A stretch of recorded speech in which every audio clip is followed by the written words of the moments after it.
So I'm taking care of my kids, for a change. And about 7:30 in the morning, I decide that I'm going to have a family meeting. So I say to my children, this week, Tatty is going to be Mommy and Tatty.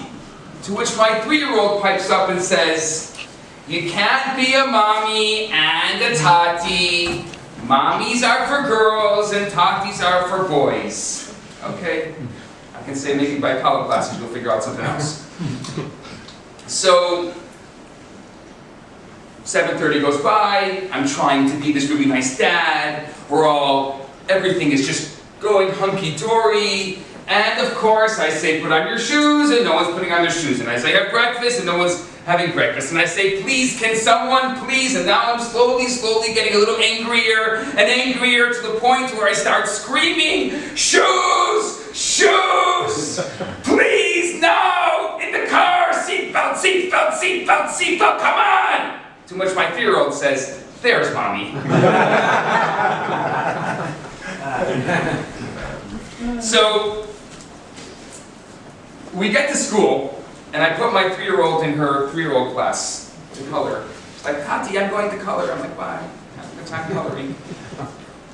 And then I take my other daughter to kindergarten. Now, thanks to a Jewish population explosion post-war, Beth Rivka has 2 classes, kindergarten A and kindergarten B, and I'm not joking. On the door of kindergarten B, it says KGB. It's just missing the word office. So every day, I take my daughter to the KGB. Now, I understand our grandparents had issues with the KGB, but how many generations is this going to go on for? I mean, there's this collective history. Can we finally get over and get rid of this KGB thing? I mean, finally, I'm not going to talk about sending our kids to camps.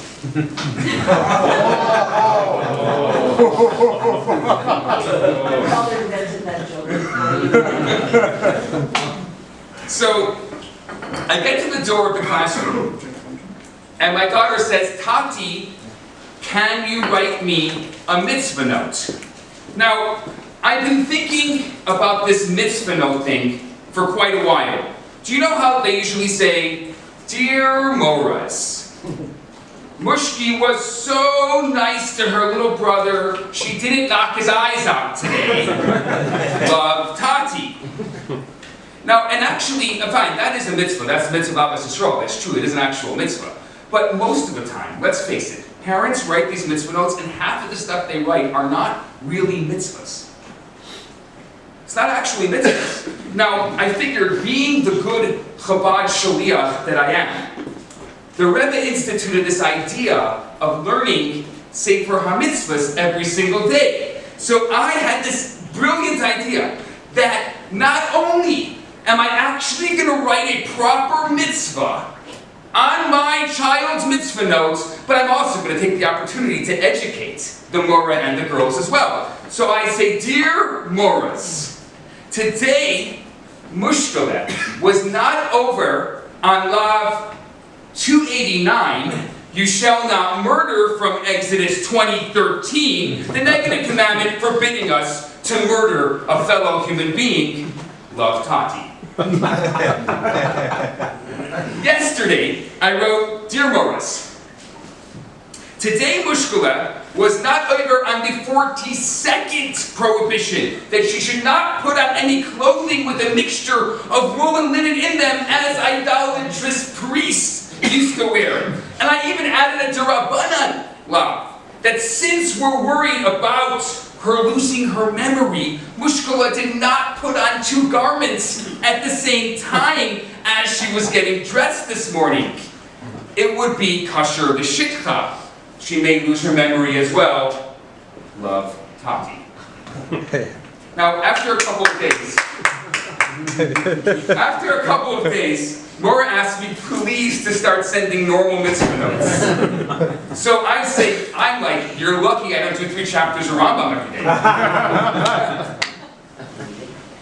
Now, let's talk about dinner. I realized the first day that my wife was gone, the most practical dinner that I can make for my children. Cholent! I mean, it's got all the nutrients a growing child needs, let's face it. It's got the beans, it's got the potatoes, it's got the meat, and this is the best part, I can put it on in the morning and come back, and voila! We're home from school and we have dinner all made. The best part about it is, after they're finished dinner, if you need dinner for tomorrow night, yes, you know it! Put a little more beans, a little more potatoes, a little more meat, and voila! Shebang, there's dinner for tomorrow. Now, the second night when they started complaining about the lack of variety that Tatty has in his food making, I had this brilliant idea. Cholent patties. Okay, but just a Tatty pro tip, don't use the barbecue. Takes way too much time. Now, bedtime. Let's talk about bedtime. With my wife, she's always so organized. It's like military precision. First, you're going to make your lunch, and then you are going to brush your teeth, and then you're going to prepare your negerwasser, and then you're going to say Shema, and you're going to close your eyes, and I don't want to hear a sound. And then there's fighting, and there's screaming, and it never works the way it's supposed to work. Not with Tatty, no way. All you do is you press play on your favorite Jewish video, and you come back 6 hours later, the kids are there exactly where you left them. No fuss, no screaming, totally fast asleep. Woo!